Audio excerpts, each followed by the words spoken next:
Olá pessoal, hoje é quinta-feira, 28 de agosto de 2025, e nosso amigo Alex Greiner está de volta conosco. Bem-vindo, Alex. Obrigado, Nima. Sempre bom participar com você. Alex, deixe-me começar com essa pergunta. Olhando para a Europa hoje, o que você acha que é a maior ameaça para o futuro da Europa? E o que está acontecendo neste momento?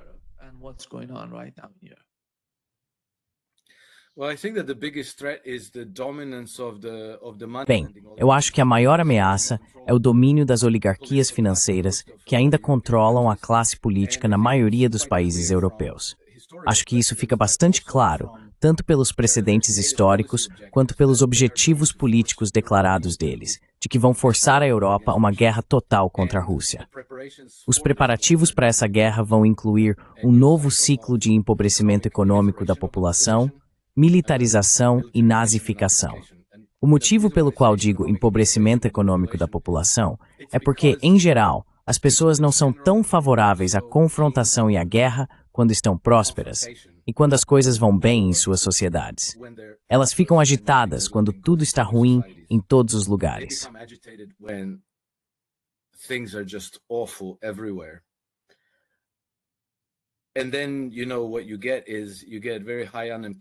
Então o que acontece é um desemprego muito alto, especialmente um desemprego juvenil muito elevado, centenas de milhares, se não milhões, de jovens sem nada para fazer, sem futuro, sem esperança de comprar suas próprias casas, conseguir empregos significativos, formar famílias, casar, ter filhos e assim por diante.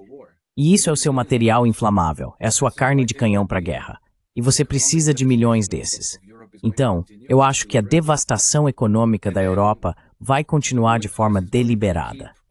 A classe dominante vai continuar espalhando medo em relação à Rússia e garantindo que essa guerra na Ucrânia não acabe, que continue, e que chegando em 2028, 2029, 2030, as nações europeias possam entrar na luta diretamente, e não apenas por procuração, porque até lá já teremos esgotado o último ucraniano e então a guerra vai acabar.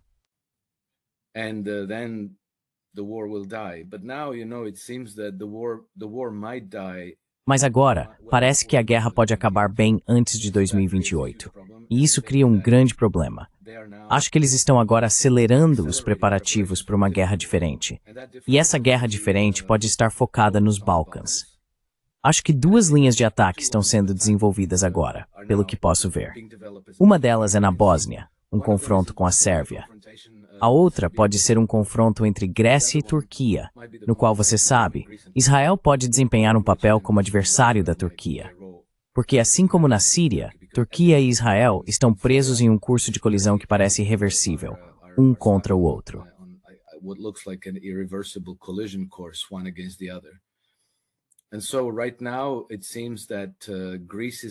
E, portanto, neste momento, parece que a Grécia está sendo armada até os dentes para um confronto futuro com a Turquia.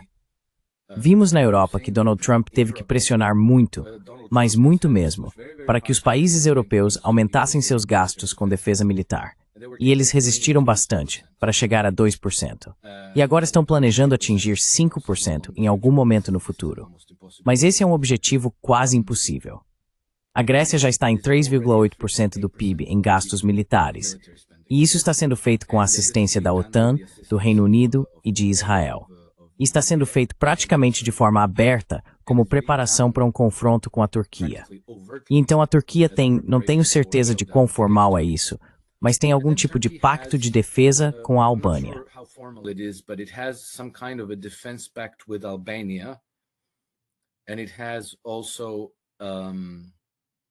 E também possui acordos de cooperação militar com a República da Macedônia do Norte, a antiga República Iugoslava da Macedônia.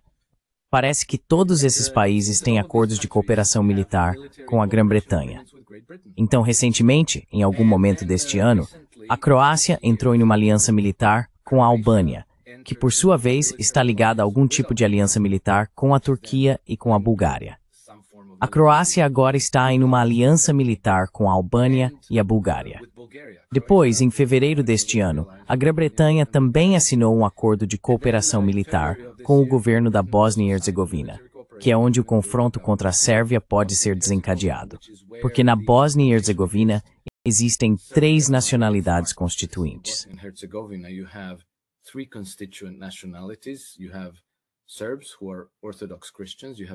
Você tem os sérvios, que são cristãos ortodoxos, os croatas, que são católicos, e os muçulmanos, que têm se radicalizado cada vez mais.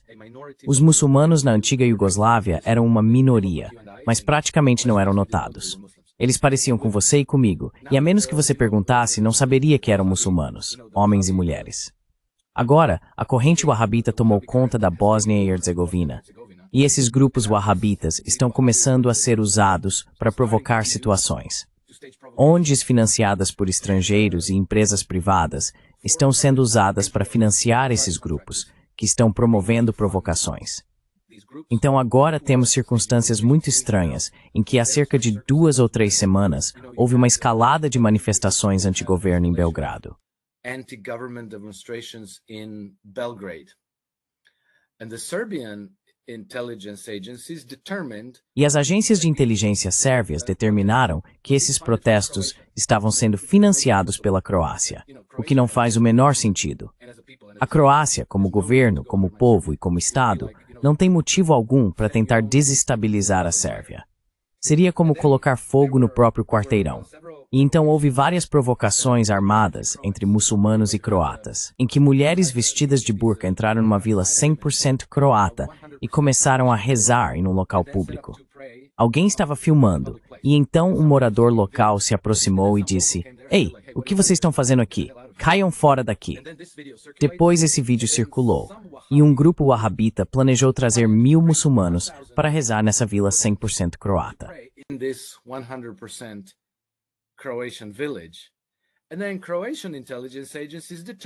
E então as agências de inteligência croatas determinaram que aquilo estava sendo financiado a partir da Sérvia, o que também não faz o menor sentido. Você sabe, o governo sérvio, o Estado sérvio, não tem motivo para provocar os croatas dessa maneira. Então alguém está fazendo isso. E então, se você se lembra do que aconteceu na Geórgia não faz muito tempo, o governo georgiano disse: "Ok, se você tem uma ONG, se você tem algum tipo de organização privada quase independente que recebe mais de 25% de seu financiamento do exterior, você tem que declarar as fontes desse financiamento." E então os governos ocidentais perderam a cabeça. Como ousam? Isso é contra a democracia e blá blá blá. Mas agora você pode ver os motivos. Porque se você tem ONGs da Croácia financiando provocações contra a Sérvia, e depois ONGs da Sérvia financiando provocações contra a Croácia e contra croatas na Bósnia. Então seria interessante descobrir de onde essas ONGs recebem seu financiamento.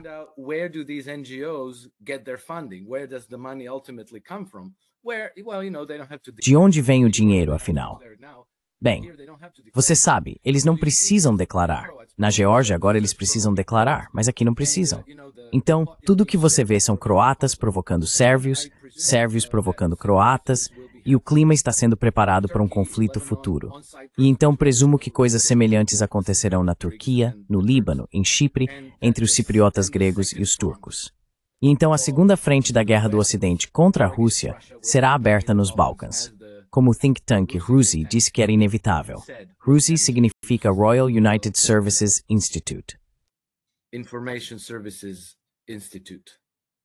No, Royal United Services Institute, RUSI. Não, o Royal United Services Institute, RUSI, é um dos principais think tanks sediados em Londres, e eles disseram que a abertura de uma segunda frente na guerra contra a Rússia inevitavelmente vai acontecer nos Balcãs. Então agora estamos vendo isso. Enfim, essa é uma resposta longa para sua pergunta sobre o que está acontecendo na Europa e o que mais me preocupa. Isso é o que mais me preocupa. Porque, se não for contido, pode facilmente escalar para a Terceira Guerra Mundial e para um confronto coletivo entre as potências ocidentais e a Rússia. E no momento, as potências ocidentais excluem os Estados Unidos, porque Donald Trump disse: "Muito obrigado, não vou mais fazer isso. Se vocês quiserem ir para a guerra, vai ser sem os Estados Unidos." Sabe, ninguém sabe o que pode acontecer em mais 3 anos e meio.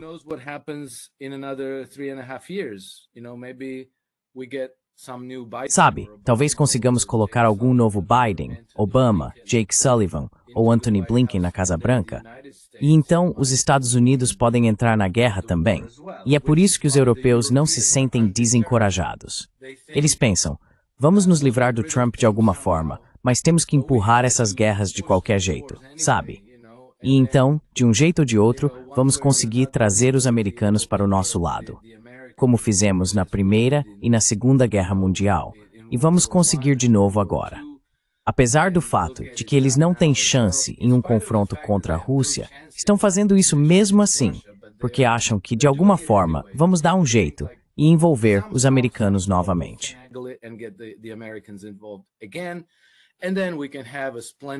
E então podemos ter uma esplêndida nova Terceira Guerra Mundial novamente. E com sorte, ao final dela, vamos emergir como vencedores, como pacificadores.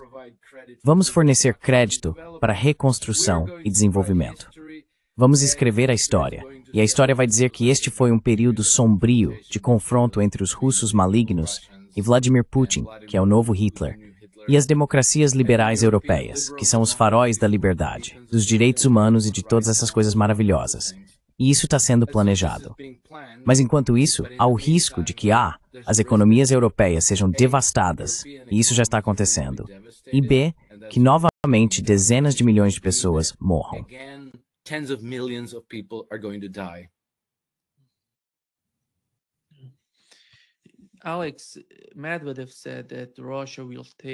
Alex, Medvedev disse que a Rússia tomará medidas retaliatórias se a Áustria entrar para a OTAN.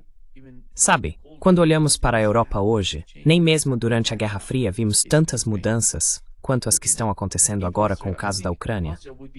Olhando para a Áustria, acho que seria o último movimento infeliz que poderia acontecer na Europa. Mas tivemos a Suécia, a Finlândia, a Suíça, perdendo sua posição como, de certa forma, terreno comum para conversar, para negociar. E você vê a Áustria.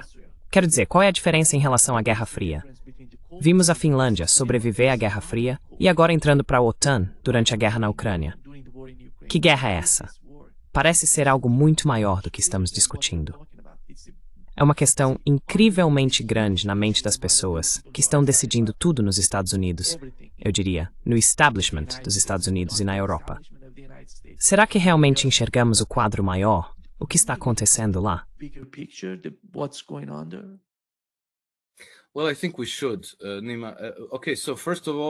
Bem, eu acho que deveríamos, Nima. Ok, então antes de tudo vou repetir novamente o grande contexto. É o conflito entre dois sistemas de governança, o que explica muitas coisas.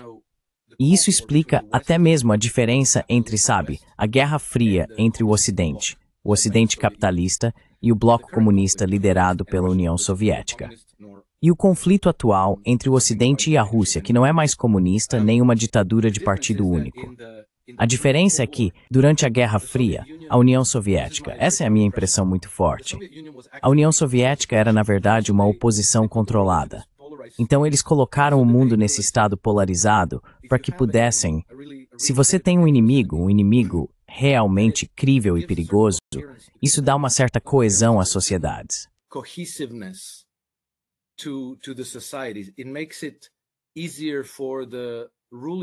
Isso facilita para os estabelecimentos no poder controlarem suas populações, porque existe um inimigo externo.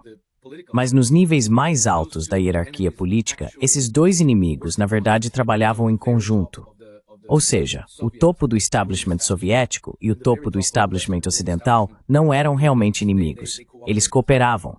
E cooperavam, digamos, nas questões mais importantes, nas políticas de maior prioridade, mas deixavam os níveis inferiores brigarem em uma base ideológica, comunistas contra capitalistas. E isso fazia parecer que a hostilidade era real, permitindo que ambos os lados investissem enormes quantias de capital no complexo militar industrial e, novamente, mantivessem uma certa coesão em suas respectivas sociedades. Tudo isso desmoronou em 1991. E a Rússia de hoje não é uma oposição controlada, é uma oposição real.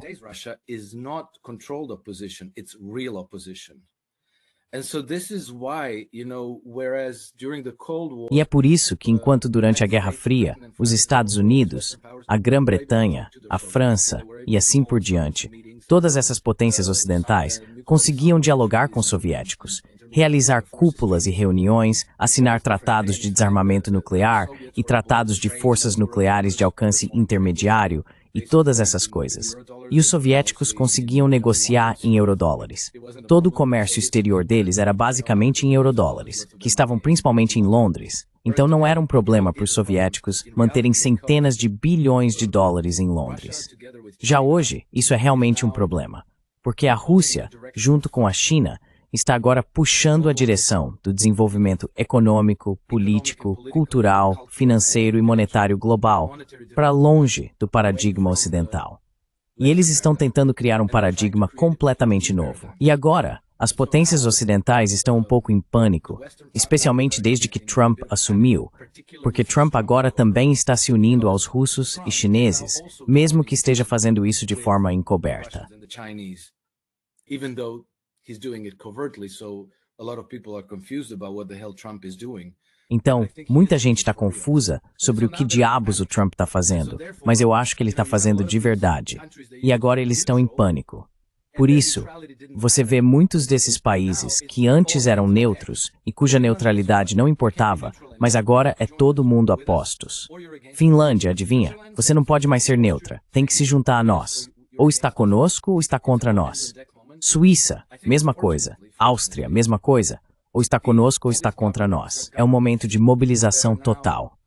Acho que, felizmente, todos esses governos que agora estão declarando lealdade ao sistema ocidental de governança, a esse sistema neocolonialista, e estão prontos para confrontar a Rússia militarmente, se necessário, têm muito pouco apoio em suas populações.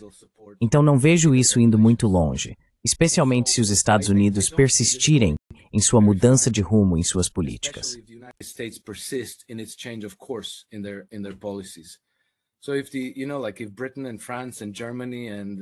Então, se a Grã-Bretanha, a França, a Alemanha e todos esses países pequenos continuarem sozinhos e o papai os abandonar, sendo o papai os Estados Unidos, então eu acho que no fim das contas, eles vão ser varridos do poder.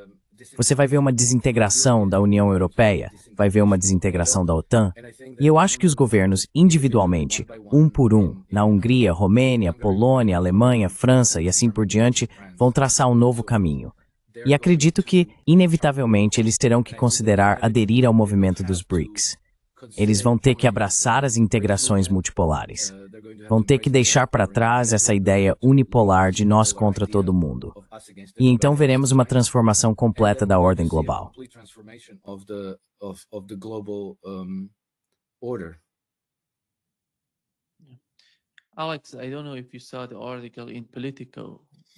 Alex, não sei se você viu o artigo na Político.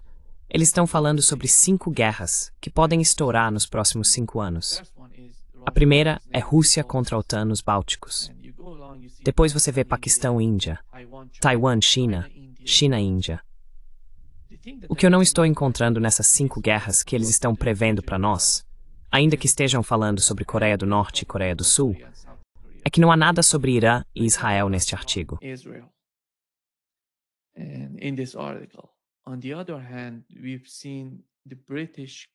Por outro lado, vimos o governo britânico buscando ou tentando assinar, não sei se já assinaram ou estão no processo de assinar, um acordo de parceria estratégica com a Armênia.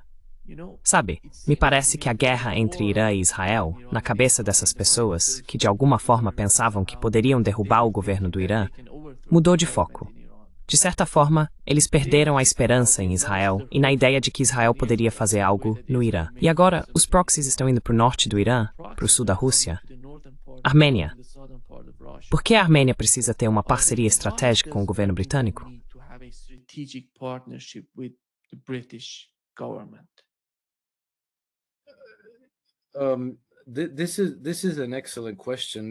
Essa é uma excelente pergunta, Nima. Não tenho certeza se sei a resposta, mas fiquei surpreso em fevereiro deste ano, quando vi que o governo da Bósnia e Herzegovina assinou um acordo de cooperação militar com a Grã-Bretanha, porque isso não faz o menor sentido. A Bósnia e Herzegovina é um país quase sem saída para o mar nos Balcãs. A Grã-Bretanha é uma ilha no Atlântico. A Grã-Bretanha tem um exército minúsculo. Eles têm, vamos chamar de uma indústria militar respeitável, mas sem grande capacidade de fornecer armas em grandes quantidades. E sem a capacidade, você pode fornecer algumas armas, mas se houver uma guerra, essas armas são usadas muito rapidamente. Então seria necessário uma cadeia logística ininterrupta para continuar, porque você sabe, não é como se você simplesmente desse armas para as pessoas. É preciso treinar as pessoas para usar essas armas.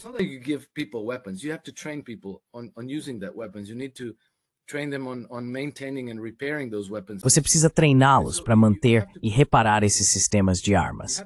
Então é preciso colocar em funcionamento todo um sistema que não pode simplesmente ser bloqueado porque, os suprimentos acabaram.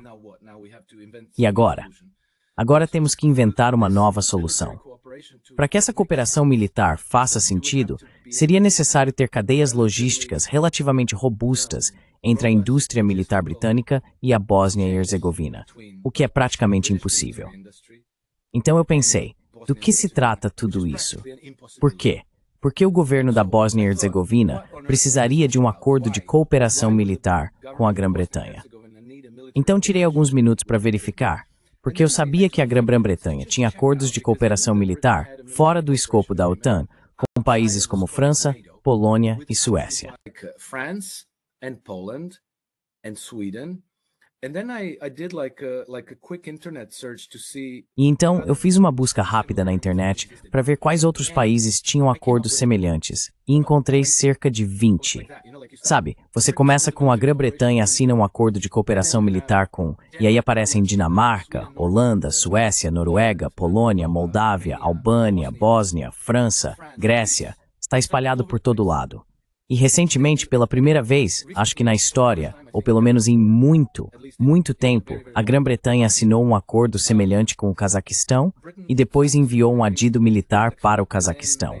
Algo que, sabe, eles nunca tiveram esse tipo de relação antes.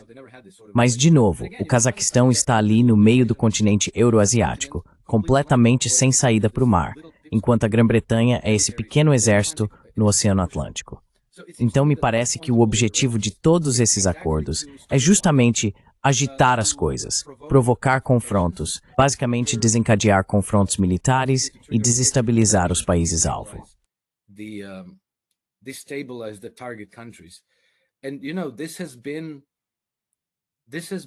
E veja bem, essa tem sido basicamente a essência da geopolítica britânica desde o início dos anos 1800.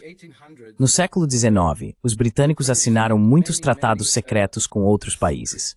Eles assinavam um tratado secreto com um país, como o Império Otomano, e depois assinavam um tratado secreto com os adversários desse país, incentivando ambos a entrarem em guerra um contra o outro e então apoiavam os dois lados contra si mesmos. Eles faziam isso rotineiramente. Foi assim que a Grã-Bretanha realmente ganhou o apelido de Albion Pérfida, porque faziam isso como prática comum. Eles faziam gestos amistosos para um país e depois colocavam contra outro.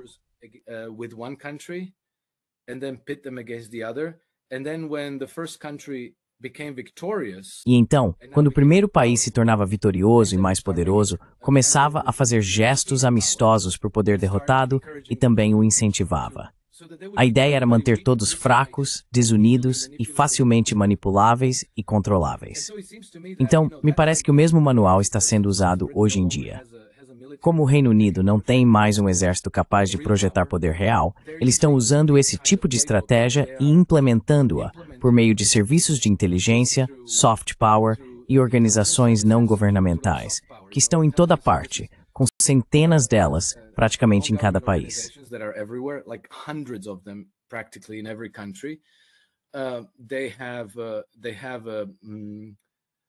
Eles têm esses contratados privados, que quase sempre são financiados pelo Ministério das Relações Exteriores britânico ou pelo MI6, ou por algumas de suas entidades privadas offshore.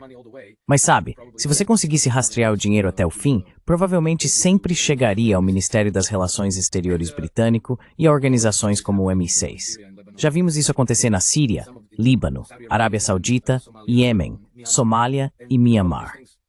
Todos esses lugares têm em comum o fato de terem acabado passando por mudanças de regime, golpes, guerras civis ou guerras abertas, como entre a Arábia Saudita e o Iêmen, ou entre a Síria e essas forças terroristas por procuração, que também são, no fim das contas, apoiadas pelos britânicos, como o HTS. Então acho que este é o último suspiro deles, a tentativa de manter a hegemonia sobre a massa terrestre da Eurásia.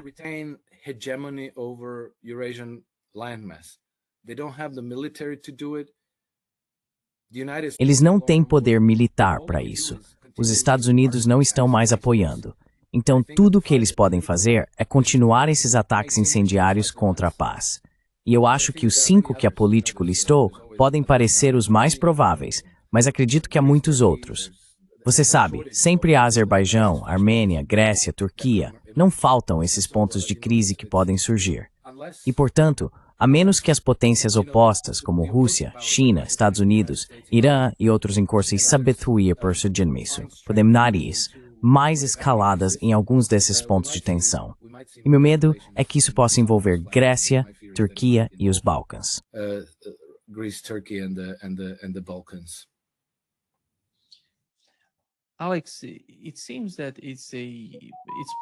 Alex, parece que isso faz parte de um processo de tentativa e erro por parte dos britânicos ou do establishment no Ocidente. Porque você vê como eles agem, você vê a guerra na Ucrânia e o que está acontecendo no Oriente Médio. Eles tentam fazer revoluções coloridas, todos esses movimentos. Veja o que aconteceu na Rússia e a Revolução Colorida no Irã. E no caso da China, eles tentam fazer algo com os uigures.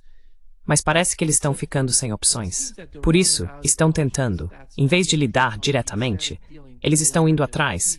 Você vê o que está acontecendo em Bangladesh e nesses estados sem saída para o mar. E estão tentando fazer algo na Armênia, como você mencionou, na Europa. Sabe, esses estados, de alguma forma, eles sentem, ou o Ocidente os vê como insignificantes, mas podem ser usados contra outras potências. Isso me parece o último passo na agenda deles, porque o que mais eles podem fazer?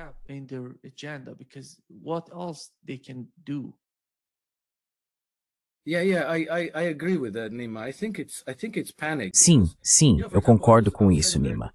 Acho que é pânico, porque sabe, por exemplo, eu fiquei muito perplexo com o recente surto de hostilidades entre a Armênia e o Azerbaijão. E então, sabe, o Azerbaijão em algum momento realmente passou a antagonizar tanto o Irã quanto a Rússia ao mesmo tempo. E isso pareceu muito perigoso. Mas pensei bem, se essa fosse uma boa carta para jogar, eles teriam jogado muito antes. Em vez disso, eles jogaram a carta da Ucrânia, que está na mesma região geral. Mas por algum motivo, já em 1991, eles começaram a preparar o terreno para confrontar a Rússia através da Ucrânia.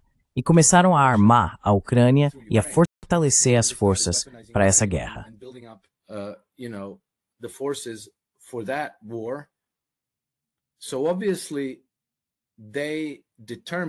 Então, obviamente, eles determinaram que essa era uma carta forte a ser jogada.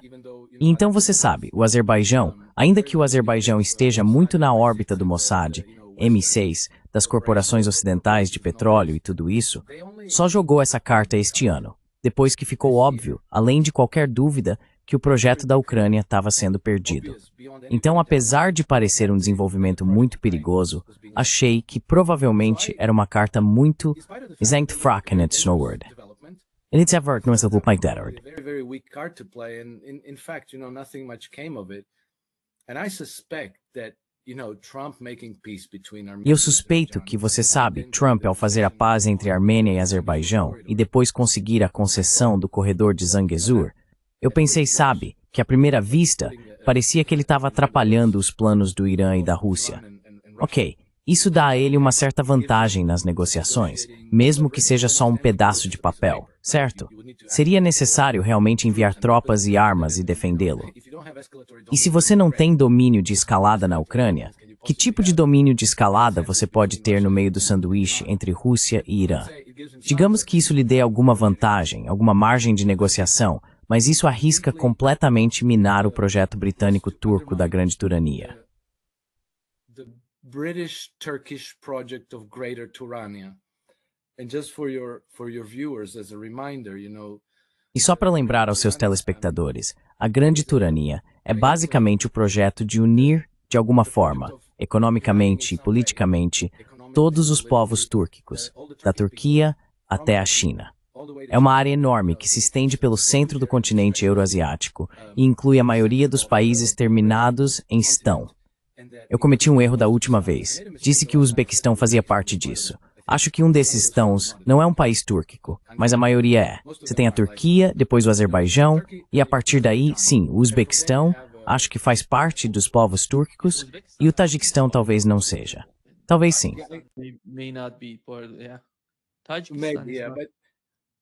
O Tajiquistão não é um país turcomano. Ok, sim, Tajiquistão. Mas você tem Azerbaijão, Turcomenistão, Uzbequistão, Cazaquistão, vai até a China. E então, os britânicos, que estavam tentando trazer a Turquia para o seu lado, tanto no projeto Síria quanto no projeto Ucrânia, estavam prometendo a Erdogan, na Turquia, que o apoiariam na realização desse projeto da Grande Turania, que ele se tornaria o grande líder e unificador dos povos túrquicos e assim por diante. E acho que isso talvez tenha atraído ele. Erdogan era amigo próximo do chefe do MI6, Sir Richard Moore, que já foi embaixador na Turquia e fala turco fluentemente. E o objetivo deles era fazer com que a Turquia, que é um país da OTAN e tem a segunda maior força militar da aliança, se juntasse à coalizão contra a Rússia e, obviamente, os ajudasse a derrubar Bashar al-Assad na Síria.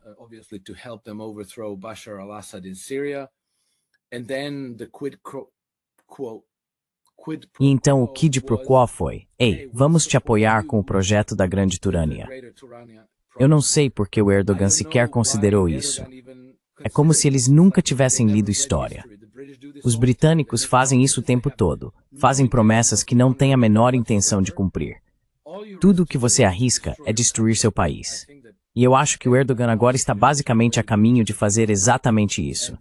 E se você reparar, a Turquia meio que sumiu de todos os desenvolvimentos de política externa, porque existe esse confronto entre dois sistemas de governança, digamos, entre os globalistas e o resto do mundo. E você vê que os iranianos estão indo e vindo entre China, Rússia, Arábia Saudita. Os sauditas estão conversando com os russos. Todo mundo está envolvido. O Erdogan está praticamente totalmente fora do circuito. E agora ele está atolado até o pescoço no atoleiro que criaram na Síria.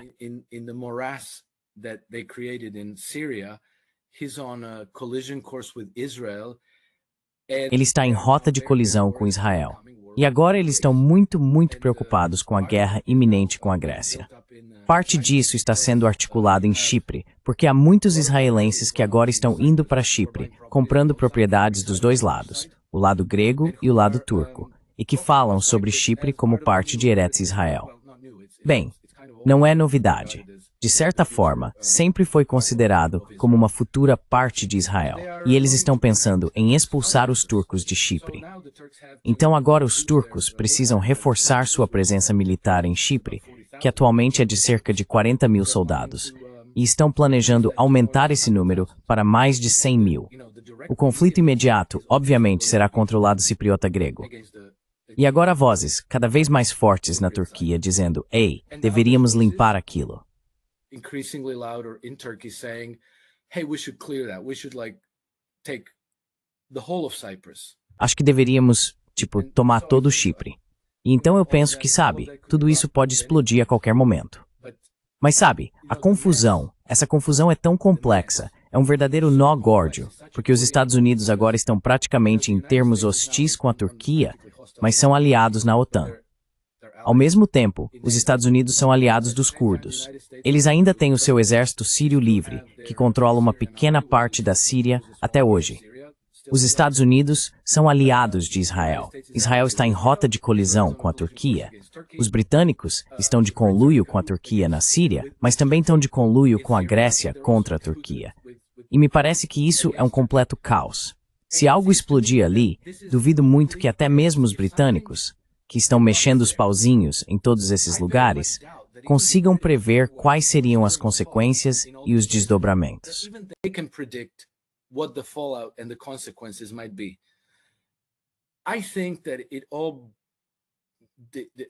Acho que tudo se resume a uma esperança remota de que se eles colocarem fogo em tudo, de alguma forma vão conseguir escapar e, no futuro, se impor novamente como pacificadores e como aqueles que escrevem a história do lado vencedor. Não tivemos absolutamente nada a ver com isso. Só viemos para restaurar a paz e a estabilidade, financiar a reconstrução e o desenvolvimento e ajudar todo mundo, sabe? A um novo ordenamento global pós-Terceira Guerra Mundial que eles esperam poder dominar novamente.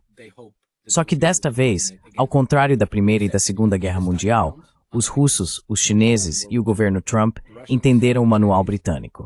E acho que não vai ser tão fácil assim desta vez.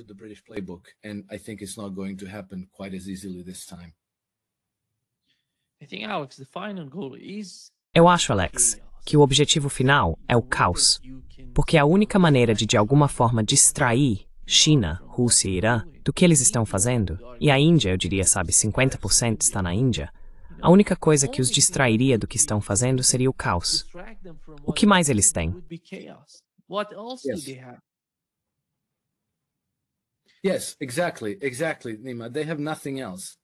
Sim, exatamente. Exatamente, Nima. Eles não têm mais nada. Podem semear o caos e esperar emergir como vencedores. Quando todos os outros tiverem se destruído mutuamente, se você se mantiver fora das guerras, pode se preservar e surgir como um dos jogadores fortes no pós-guerra.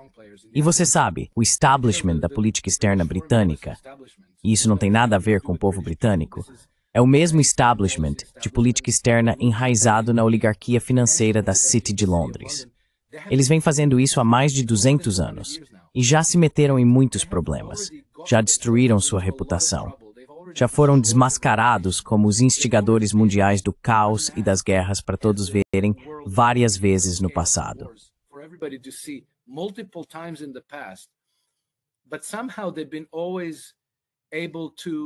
Mas de alguma forma, eles sempre conseguiram se impor novamente como os faróis da civilização, da democracia, dos direitos humanos e como os pacificadores. E por isso acho que eles sempre adotam essa atitude de mantenha calma e siga em frente. Não importa o quão sombria seja a situação, eles continuam com seus ataques incendiários. Continuam minando a democracia, a paz, a segurança e a estabilidade de todos. Porque acreditam que, de alguma forma, no final, sairão vitoriosos, não importa o quão horríveis as coisas tenham sido. E então, o que isso significa? O que isso implica no final? No final, significa que o outro lado, o outro sistema de governança, que inclui todo o resto, inclusive as populações dos Estados Unidos, Grã-Bretanha, França, Alemanha e assim por diante, as pessoas comuns em todos os lugares,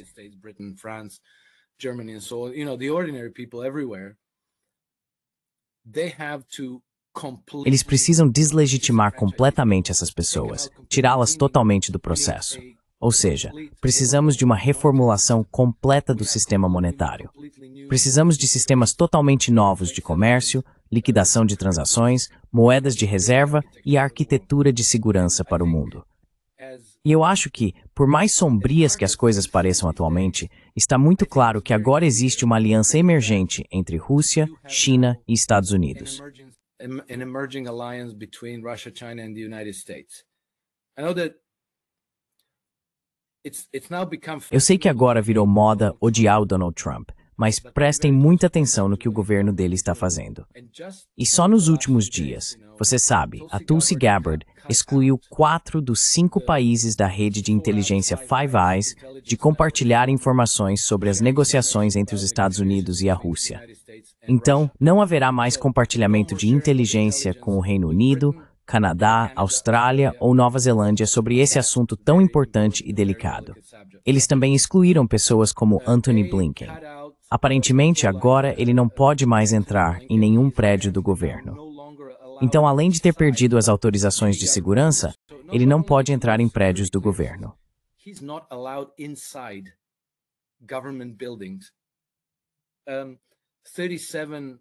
37 profissionais de inteligência perderam suas autorizações de segurança. Todo o grupo que formava a equipe interdisciplinar responsável por criar esquemas e estratégias para antagonizar a Rússia foi dissolvido e demitido. Eles lançaram um ataque contra George Soros. Você sabe, Trump declarou publicamente no Truth Social que George Soros e Alex Soros, seu filho, deveriam ser presos e processados. Quero dizer, há 8 meses, isso era impensável. Você não podia nem mencionar o nome de George Soros nas redes de mídia tradicional. Eles te silenciariam imediatamente. they would shut you down immediately. So, the Soroses who are still. Então você sabe, os Soros, que ainda estão um degrau abaixo nessa hierarquia globalista, você nem podia mencioná-los. Não se podia falar sobre o que eles estão fazendo e seu ativismo ao redor do mundo. Agora Trump está atacando-os abertamente, o que significa que todo o aparato estatal americano agora os tem na mira. Elon Musk tem sido vocal sobre a necessidade de prender e processar Alex e George Soros. E isso é praticamente uma declaração de guerra contra as elites financeiras globais. E é isso que Trump prometeu repetidamente que faria. E agora, parece que ele está cumprindo essas promessas.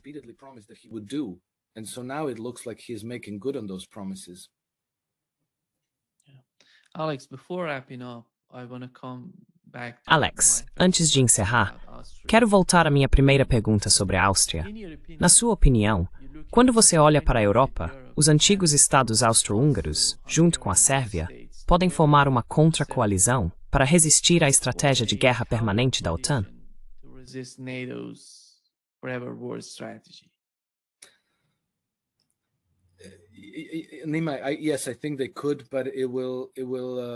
Sim, eu acho que eles poderiam, mas não será fácil de fazer. Então a Hungria fazia parte da Áustria-Hungria. A Hungria já tem um acordo de defesa mútua com a Sérvia, praticamente um pacto de defesa. A Croácia costumava fazer parte do Império Austro-Húngaro, mas a Croácia ainda está firmemente no campo globalista, assim como a Áustria.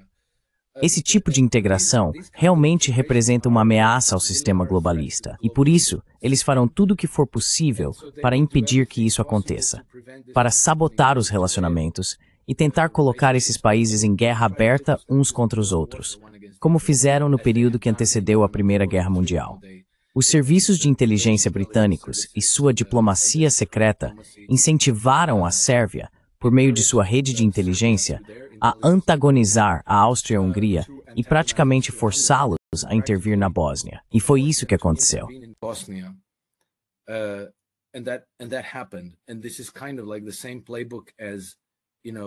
E isso é meio que o mesmo roteiro de usar a Ucrânia para antagonizar a Rússia, levando-a a intervir na Ucrânia para forçar uma guerra contra eles.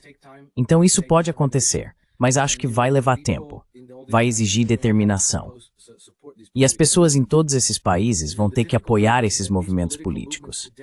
A dificuldade é que esses movimentos políticos hoje em dia mal conseguem articular esse tipo de visão, estratégia e plataforma porque são imediatamente silenciados. E você sabe, assassinato também não está fora de questão.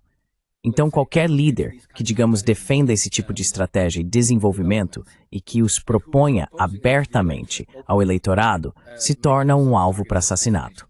Vimos isso com Robert Fico na Eslováquia. Vimos líderes na Sérvia como Zoran Djindjic, ele foi assassinado. E vamos ver, acho que vai levar tempo.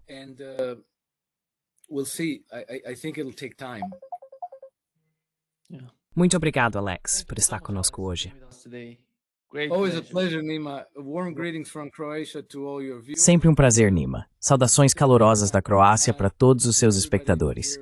E até a próxima, pessoal. Estamos no caminho certo. Só precisamos nos alegrar, ficar juntos e continuar seguindo em frente. Isso mesmo. Até breve, Alex. Se cuida. Tchau, tchau.